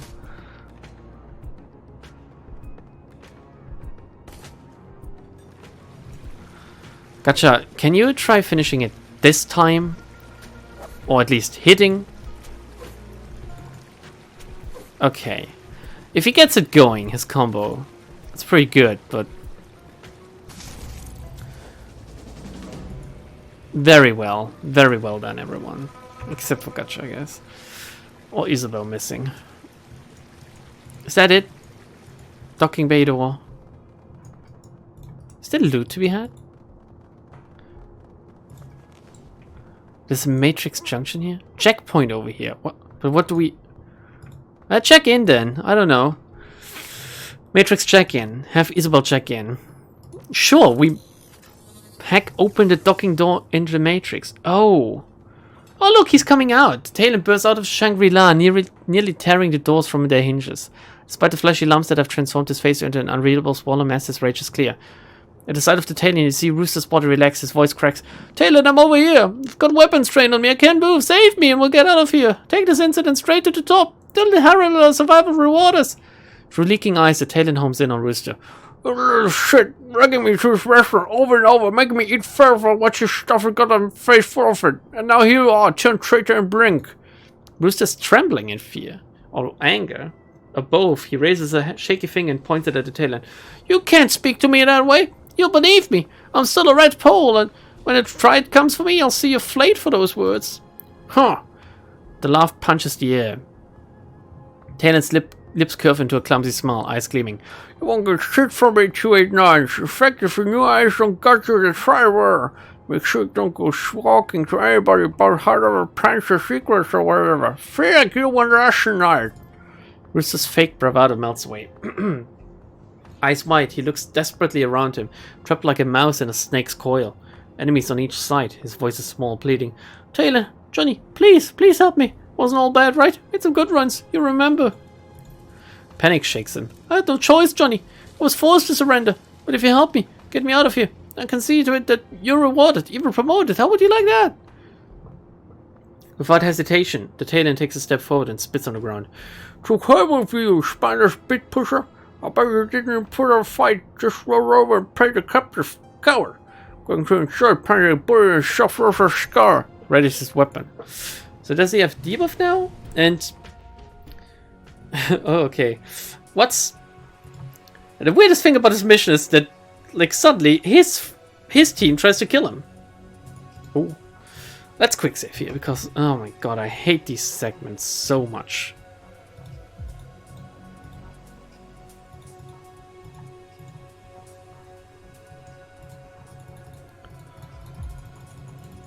Oh my god, as I said, I hate these segments so much. I missed 3 times in a row. Are you kidding me? I now need to lower my trace, which takes all 3 action points, so I'm not sure it's even really worth it, to be honest. Okay, she's checked in, and we can still control him somehow. Which, in my opinion, is kind of weird, but it's alright. I take that. Do we wait for them to come to us, or do we just run towards them?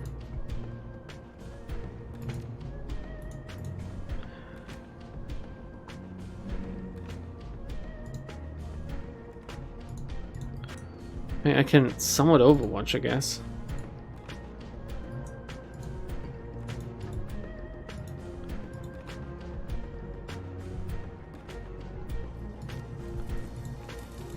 How is this not considered cover? Come on. He has food poisoning. Oh look, sniper over here. This mission is a bit of a comedy interlude. Well, I guess. How many of them are there suddenly? Okay, Isabel, care to try again? I missed again. Wasn't it 82% chance to hit just now? Oh, god damn it. This one is gonna see me before I even... Holy shit, Isabel. I swear to god. You're dog shit.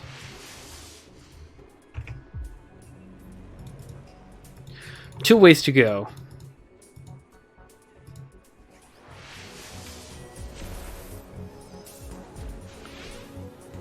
Okay, that's not great.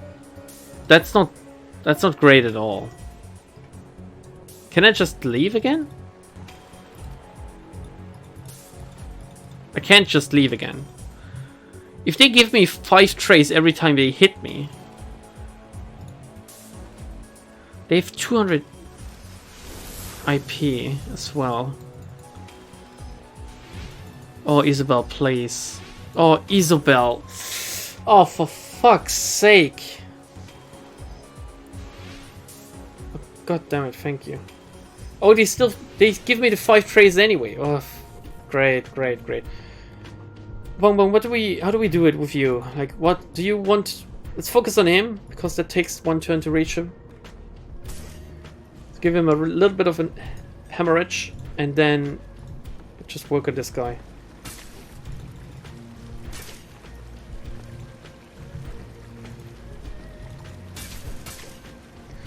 Good, he's dazed. Gonna summon a spirit.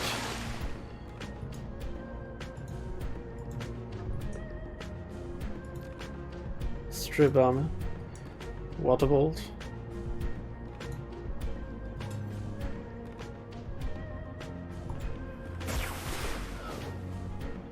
Well, okay. Oh my good lord.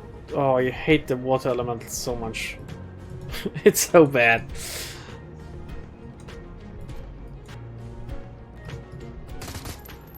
Oh, guys. Come on.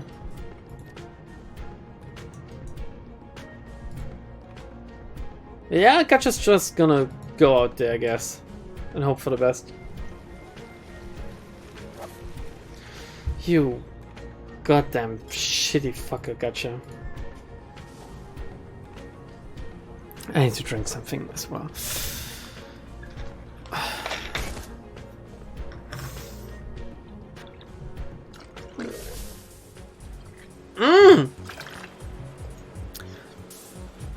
What the fuck is this?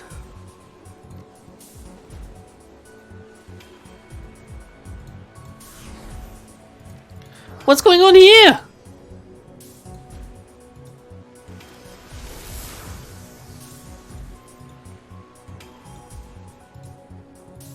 It's because of the system trace?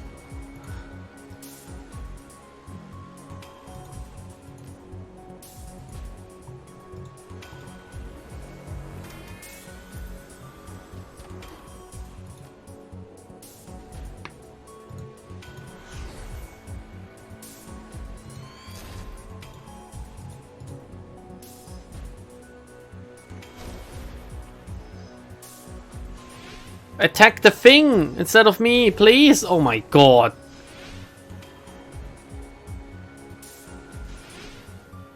Oh, thank god. Jesus Christ, that was close. Can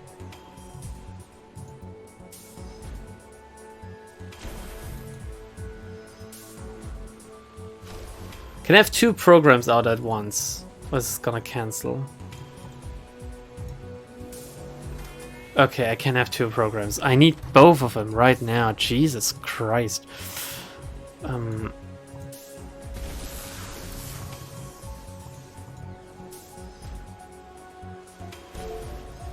Wow, okay.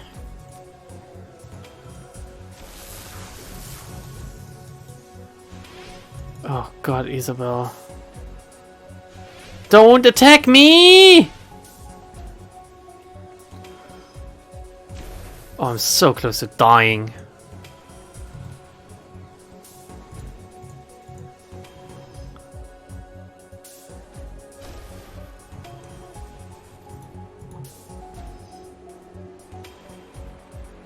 Oh, thank god, this thing hits like a truck. And I guess he's melee? Is he? No.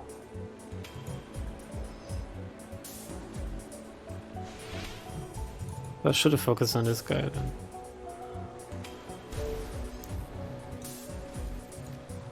I mean, Isabel is about to die though. Oh, this is really not the best. Oh my god. Isobel! You fucking... What?!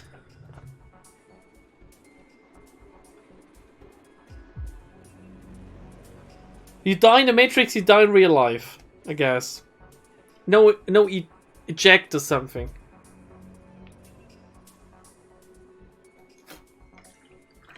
Good, load the last save then. Oh no, he failed to hack open the door! God damn it.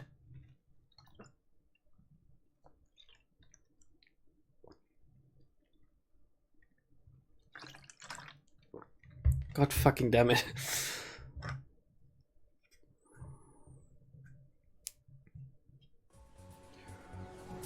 Alright, this time we go up. Oh my god. Oh, I hate this because it requires patience and some degree of being able to think.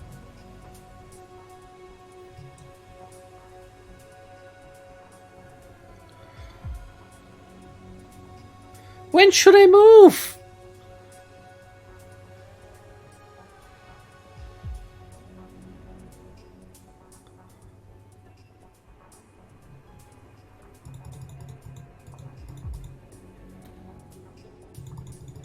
The fuck?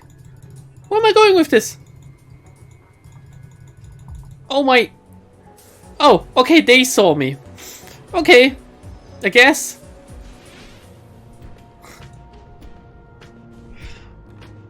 I'm gonna save this though.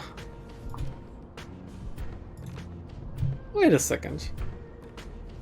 Optional, kill the Talon. Optional, protect him. Extract him, access the docking bay to the escape, and hack open the door. No, god damn it. Oh, great. Bong bong. Oh, man.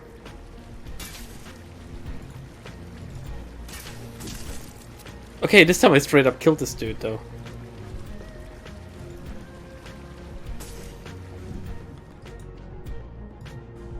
Summon the shitty spirit again. This time, it's gonna try to do better, I don't know. Strip armor. Try to strip even more armor. Here we go. Pretty good, actually. Wow, okay. The shitty spirit is not as shitty in this timeline.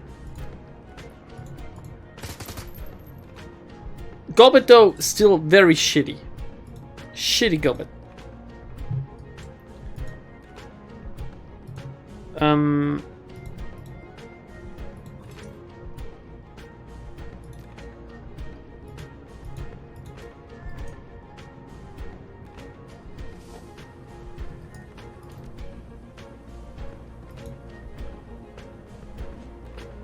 Okay. I would still be considered cover if I go here, so... I missed. Oh, and you just do nothing, please.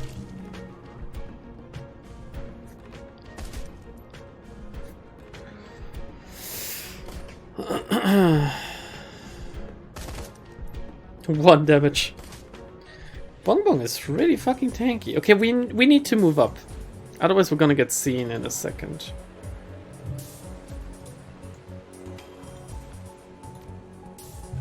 And then we need to hope that we can reduce our trace next turn, basically. Uh-oh. We need to move up again, so we can't reduce our trace.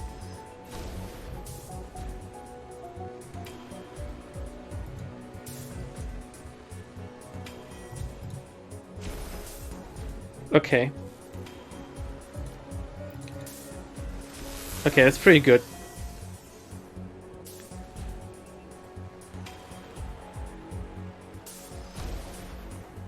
We now need to reduce our trace, which is still on cooldown.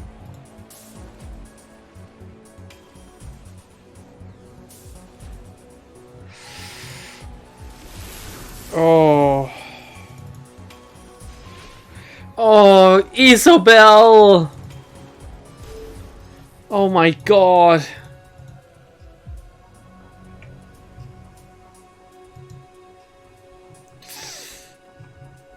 Fucking hell. 91919191.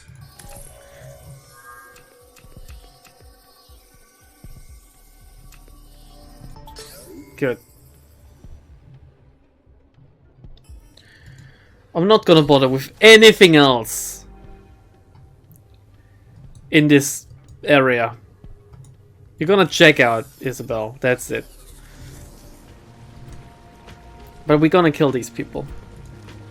That's what we're gonna bother with. Actually.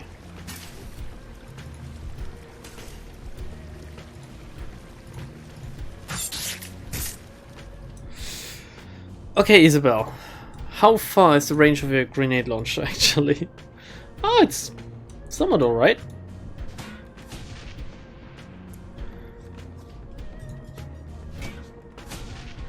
Oh my god, she crit me for 20! You bitch! Good. Okay. Mr. Water Elemental Spirit Boy.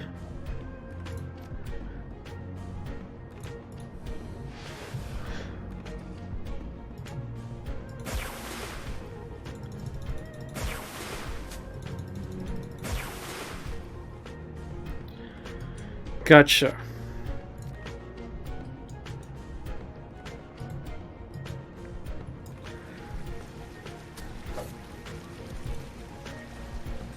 I don't know how big this AoE is, but I'm just gonna do it.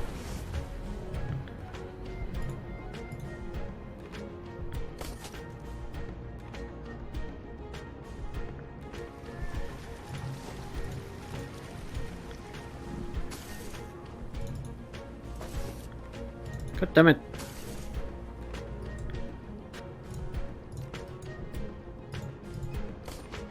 Ah! Isabel!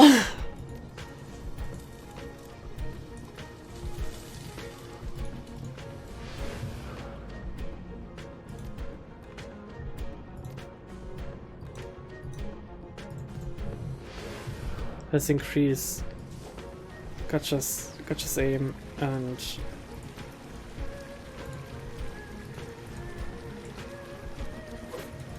oh god, gotcha!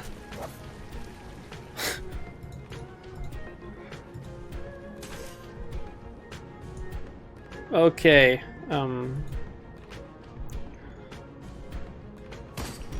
ouch, that one hurt.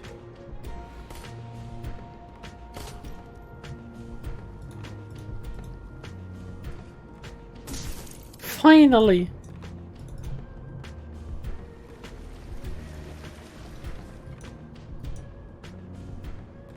How do I...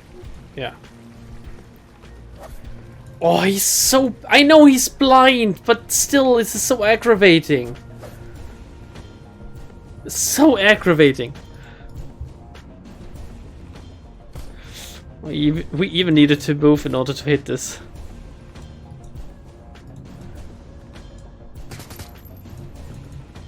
Just wildly shooting on the docks. Oh, he didn't even do anything.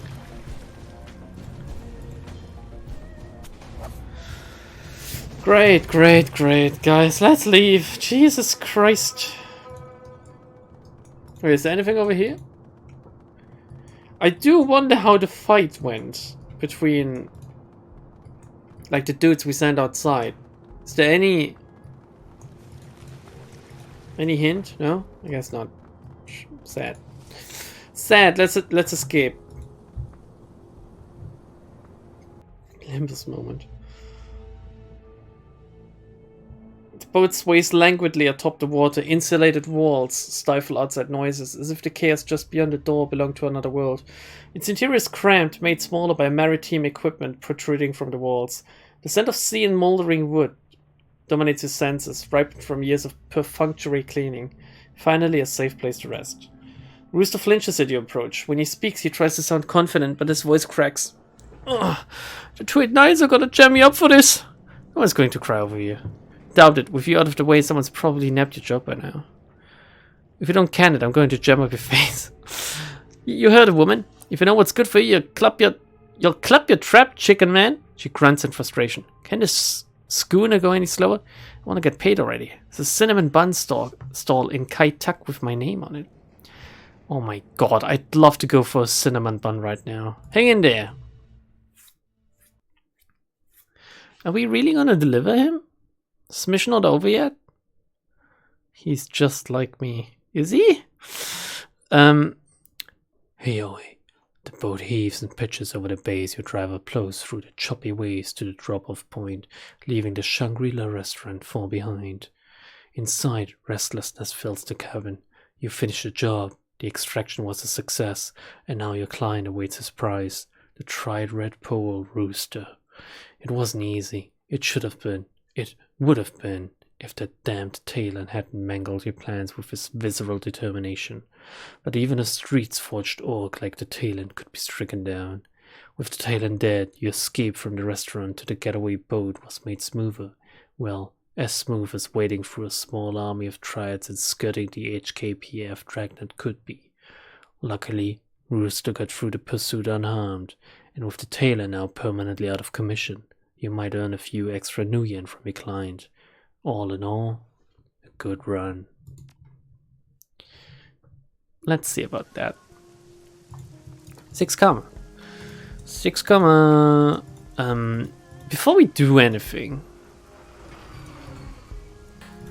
we will turn in the job, get the money, take a look at Shen again, take a look at the street dog again, and then talk to people, and that might be the end of the stream today. Again, one shitty mission. We need to end this game soon. 0 messages. Claim payment for the kidnapping. You submit the job as finished and await your client response. A few moments later, a message pops onto the screen. From Kylie Cheng to Bongbong. The client is pleased with how you handle the situation. Rooster Low has been very contrite and forthcoming, due in no small part to the violence with which you handle the opposition. If you even earned a little extra for taking out the tail and your payment is attached, Kylie Cheng. I didn't pay attention. How much did I get? Who cares? Anything new in the Shadowland BBS? Do I have pay data? Oh! The product launch schedule. Okay. Explosions in Eastern Israel. I don't care. Looking for Decker and Decker looking for team. They need to what's it called? They need to link up. Okay. With that done, we see if Gorbet has something new for us. I can't sleep. I can't talk to Duncan, but who the fuck cares? Gorbet! Gorbet! Come on! Talk to me, girl. As you enter Gorbet's cabin, here we go. Time passed, apparently. 2 things grab your attention. The first is Gorbet herself. She looks exhausted, bleary-eyed. The easy smile that you've come to associate with her is nowhere to be seen. The second is what she's doing. Gorbet appears to be in the middle of a valiant attempt to stuff a whole roasted duck into a saucepan half its size. The bird's rubbery neck flops from side to side with every heave of her shoulders. Jesus! She looks up from the saucepan, blinking. A corner of her mouth twitches upwards, but the half-smile falls away almost immediately. Oh, hey Seattle. Caught me at a bad time, was just making dinner. It looks that way. Wouldn't it work better if you cut it into smaller pieces first? Compressed duck, it looks delicious. I've been watching the struggle. It looks like the duck is winning. Huh? She blinks down at the duck and her mouth dips into a frown. Oh, it isn't winning, it's just being stubborn. I'll make it fit, don't you worry. That's what I said. Wait. She gives the bird another heave. Something gives way with an audible crunch. Oh my god. This'd be easy with a bigger pot. I'd have to wash it first though. Oh my god. She glances down at the piles of dirty clothes and assorted detritus on the floor of her cabin, frowning. And to do that, I'd have to find it. Anyway, you want something? I'm up to my elbows in mallet. Are you okay? You don't look well. She rubs the bridge of her nose with a pair of greasy fingers, leaving smudges of duck fat behind. Can she be even more disgusting? It's weird. Ever since our last lesson, I felt, I don't know, preoccupied with the sinking ship. I don't really do the whole haunted by the demons of my past thing. I mean, it's fine for some people, but I'm allergic to drama. Generally, when thoughts of the past get me down, I remind myself that it doesn't matter, laugh it off and go have a snack. But this, I don't know, it's weird. Ever since our last lesson, I haven't been able to get the sinking ship out of my mind. She looks down at a pot full of mangled duck on the counter, closes her eyes. Guess I'm just worried about Cat and Mel, which is weird because why would I be? I mean, I haven't even spoken to them in years. Hell, if anything, they should be worried about me. I'm the one who gets shot at for a living. Maybe we should go check it out. Sinking ship isn't far, isn't it? No, I don't want to do that. At least not without a good reason. It would be awkward, and I'm sure that it's nothing anyway. Actually, check that. I know what this is. It's my own personal version of the same thing that we're all feeling. The psychic sewage that's being dredged up in all of us by whatever's happening in the walled city. I'm sure that you've had some flashes of memory from the barrens in your bad dreams, right? Images from your past come back to haunt you. Actually, no, it's all about this weird cult, I believe. But you aren't gonna drop everything and go running back there, because that would be dumb. So tell me, why should I? Because the sinking ship is like 15 minutes from here, it couldn't hurt to check. You're right, you shouldn't. Quit making excuses, forget about it. No, come on, let's do it. Look, I don't want to go back there if I don't have to. Thinking about the place is enough to mess with me like this. I don't want to know what being there will do. But I'll tell you what, I'll drop Melvina a line just to check in, make sure that this is a me problem and not a them problem. And if there is something going on, I promise you will be the first to know. Okay, Gobbet, if that's the way you want to play. Does she want me to do another side mission in order to unlock hers? Are you serious, Gobbet? It is. Now, was there anything else you wanted? Can I get back to my duck? Sure, and Seattle, everything will be fine, you'll see. If there is anything fishy happening on the sinking ship, you and Iz will be the first to know, I promise. Actually, what did you think about our last run? Oh my god, I missed my chance to ask her. Fuck this shit. I don't care about your opinion, Gobbet. You're a dirty, filthy Gobbet anyway. Filthy, dirty Gobbet. Filthy.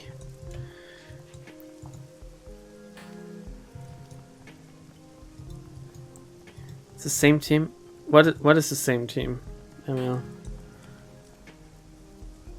Shen, let me take a look at your wares. Oh, look, he has... Oh my god, there's like many somewhat unique weapons, I guess.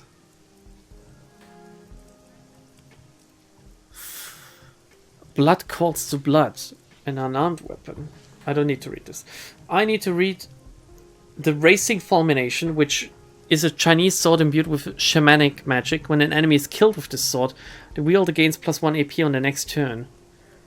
That's pretty cool, but we're not really using our swords anymore, sadly. And a Chinese war sword. A two-handed war sword capable of hacking through armor, may do AP damage or critical, it's okay. We're currently wearing the kunai ninja suit, right? The ceremonial combat garb has 8 armor. Can we even get more armor? Or is there like a max for armor? Because I believe we do have it. Tailored monk's martial arts clothing beneath a modified Ares military combat vest. Best protection available for melee or hand-to-hand combat. Let's get this. We have 6,000 new yen anyway. Let's put it on. We look okay. I mean, somehow we're always somewhat hunched over. I don't know why. That's all for now. Let's check the dock. Dock Ock. I need some enhancements. Was it over here? I haven't bothered with the Club 88. I'm sure there's like a side mission or something. The team that searched for the Decker found him, and now he's searching for a new team. Oh, okay. You were talking about... Alright, okay.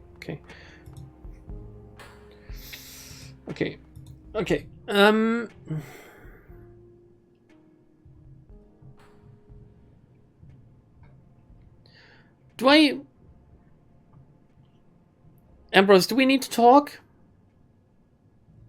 Please show me a service. I need your cyberware. Would you take a look at that? A supraphyroid. An artificial gland that supersedes the thyroid's metabolic functions, optimizing anabolism and catabolism to supercharge the user. Passive +1 to all physical attributes.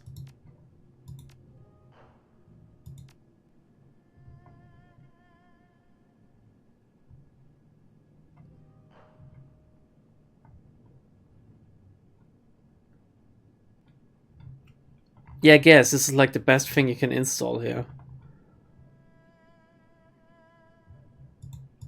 What else do we install? A toxin exhaler.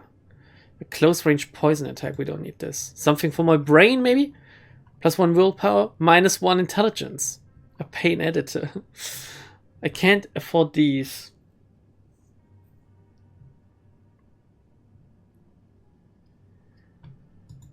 Anything for my right arm. +1 quickness, +1 range combat, +1 throwing weapons. The grenade one. Which, so far, grenades don't really bother me anymore. +1 quickness. A data jack. +6 HP, we don't need that. What about the legs? I can't afford any of the leg stuff.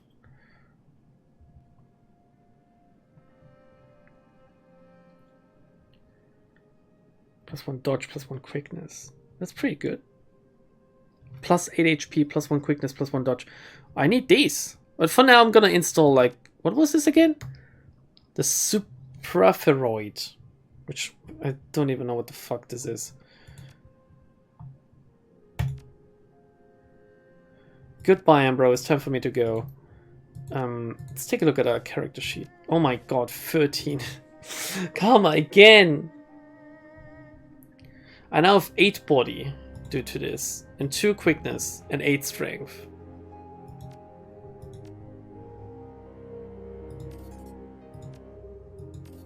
Okay. I don't need any more hit points, I don't think. Dodging also, like, I can't increase my damage.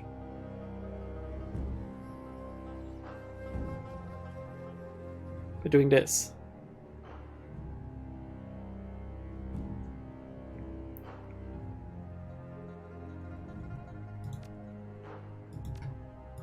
Sure. Sure. I mean, Bong Bong at this point is a powerhouse. 10 armor. 8 strength. She's all brawn, no brain. Exactly how I like her to be. Oh, Bong Bong, you stupid sexy fist fighter.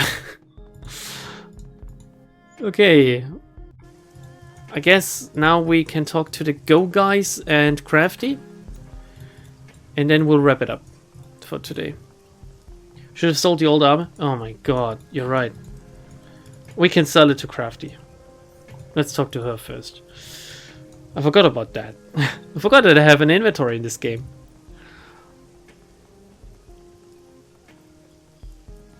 Crafty! What's going on? A sight unexpected from the Windows slapdash product display strikes you as you walk through the shop. Everything is clean, unusually clean. I wouldn't really say this. Not spotless, a nearby food plate resting atop a small collection of books speaks to that, but otherwise the piles of journals and notebooks and books from before are, for the most part, on shelves, organized. The shopkeeper is nowhere to be seen. That's a lie, she's here! You don't remember whether an open sign was on the front door, but the handle turned easily enough. Someone must be here. You approach the front counter and see a service bell. Ring-a-ding-a-ding the bell. You hear a thump followed by a loud shit! Crafty leaps up from behind the counter, rubbing the top of her head, a duster in her other hand. Her eyes widen as she sees you. Bong Bong! I'd like to see what you've got in stock. You've been busy. I feel like I've walked into another dimension. Crafty waves your comment away. I was getting hounded by some of my regular patrons, and maybe a sanitation officer or two. You see the urgency in her eyes as she leans forward. That doesn't matter. Bong Bong, I found it. The thing we've been searching for. I know what's happening inside the walled city. What is it? Tell me. Why did you send me a mail? She takes a breath. The Yama Kings, they're real. Well, now, that's a big leap from imaginary monsters. Crafty, I think your mother's research has rattled your judgment. You're off your rock.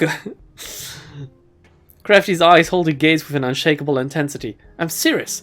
You know me. I'm the last person who started believing in Santa Claus. Santa Claus is not real? Much less my mother's ravings, but this is solid. The Yama Kings are real and they're coming. She lays her palms flat on the counter, almost breathless. They've been on their way to the walled city since the place was built. The dreams, they're portents of the coming, omens manifested as dreams. You really believe that? Just think about it. I mean, I do believe it too, but I have to play along, I guess. The strange things we've been dreaming, the sensations, the hunger, asleep or awake, it affects us all the time anywhere. The connection? We're all in or near the walled city, itself a beacon for disaster. Something or some things have noticed the city, and now we're noticing them. Then, everything that's happened in the walled city, it's been the Yama Kings all along? It was a dream all along? Super Mario Bros. 2? Not quite. I don't think the Yama Kings are the cause of the walled city's corruption. They're the effect. Something in the walled city has so polluted the feng shui of the place that it's acting as a magnet for malevolent astral beings. One was right. There's something at work in the walled city. I don't know if it's a curse or something else, but there's something deeply unnatural at work in that place. The words shake. I'm so sorry, Mother. I thought I was closing my eyes to your madness, but all I did was prevent myself from seeing the truth. From seeing what was unfolding right in front of me. Can they leave the walled city? Are these beings what broke your mother? Can they leave it? What? Why would they? What do they want to do in there? The curse or whatever it is that it's... the curse or whatever it is that's attracting the Yama Kings to the walled city has turned the city into an ideal hunting ground. With a practiced sweep of her hand, she tucks a strand of her hair behind her ear. A foggy handprint slowly disappears from the counter where her hand was pressed. Have you ever heard of terraforming? It's an old science fiction idea. You make a planet, like the moon or something, into an Earth-like environment to support human habitation. That's what's happening in the walled city, only in reverse and on an astral level. Oh my fucking... what?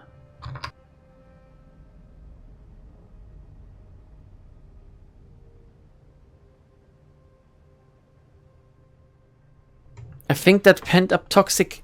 what was it again? Was it chi? Or was it ki? Chi, right?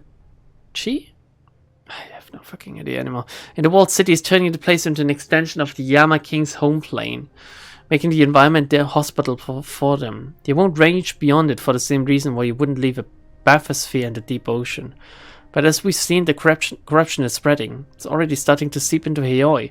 If left unchecked for another 30, 40 years, who knows what might happen.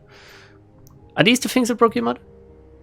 The Yama Kings weren't directly responsible for Mom's corruption. It was caused by the root problem, that which attracted the Yama Kings to the city in the first place. The poison at the bottom of the well. Whatever it is, it's been there from the very beginning, and it's no way natural. People did this. How the fuck is this gonna tie into Josephine Tsang? I suppose we can take some comfort in knowing that your mother was under the influence of something else. She wasn't herself. Your mother sacrificed a lot. I know where you're coming from, Bong Bong. Yeah, my mom. But my mother still allowed herself to be corrupted. Come on, that's a weird thing to hold against her. She put herself in the way of evil and it took her. Not a second thought for anyone else. Her research has given us valuable resources. I'm glad these journals, these pieces of her mind, can be used to arm ourselves against the Yama Kings. The knowledge it's given us will help the trials to come. Help in the trials to come. Let's backtrack. This is big, Crafty. Huge! This is huge. At your words, an unusual mood washes over Crafty. She raises her hands and grips her tattooed arms, hugging her chest. Please, Bong Bong, you have to stop it. This evil. For yourself, for my mother, for every man, woman, and child in the walled city in Heioi. Nobody outside of our community will care about this. We've already written people like us off. If what's happening here is to be undone, we have to be the ones to undo it. Of course. The city is just as important to me as it is to you. Lying through my teeth. I'll do whatever I can to stop the Yama Kings. I'll see what I can do. I mean, I'm just a single Bong Bong. She continues to hold herself tight, but the tension in the air lessens. She exhales. Thank you. What have you got in stock, Crafty? Or maybe this would have looked better. Crap.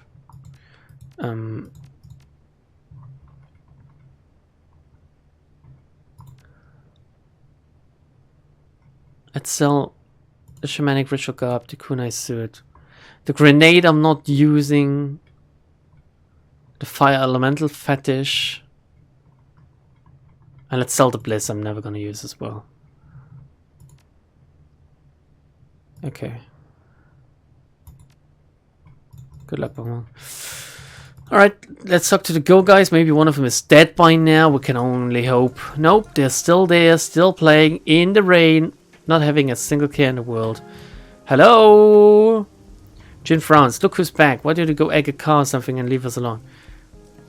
This is still the same. Do you still have the dreams? Let's not go into detail.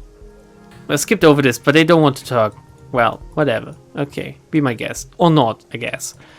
With this, we're gonna save. It looks like we have to do all of the side quests. Not all of the companion quests, but all of the side quests in order to unlock Gobbet's side quest next time. So next time we're gonna try to somewhat quickly go through the geomantic sabotage, then do Gobbet's side quest, and the stream after that, we're gonna try to finish the game. So there's gonna be like 2 to 3 more streams. Possibly 3. Because I don't think it's gonna go that quickly. We'll save. I know. Somewhat of a shorter stream today, right? But that's alright. That's okay. YouTube wise is gonna stop here. Bye YouTube people. Bye bye bye bye bye bye bye bye.